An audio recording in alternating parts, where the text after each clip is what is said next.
One of the strangest experiences in love is grieving something that never fully existed. Missing someone you were never officially with, someone you almost dated, almost loved completely, almost built an entire life around. People assume grief only belongs to finished stories, but the deepest grief often comes from stories that never got the chance to finish. Finished stories eventually give you facts. Unfinished stories only give you questions. Questions behave differently than facts. Questions multiply.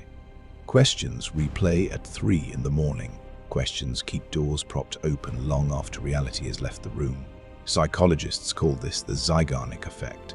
The mind remembers unfinished things more vividly than resolved ones. An open loop is impossible to file away. A closed one fades quietly with time.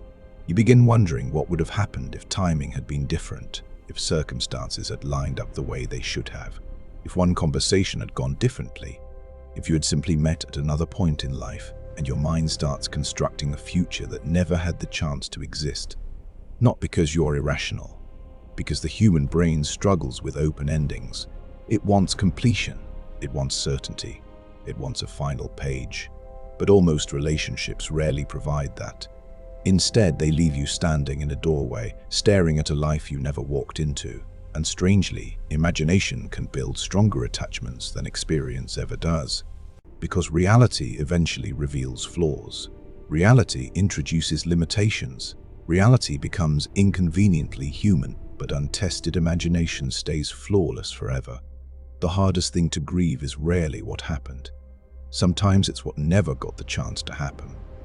Because you are not mourning memories, you are mourning possibilities you were never allowed to live inside.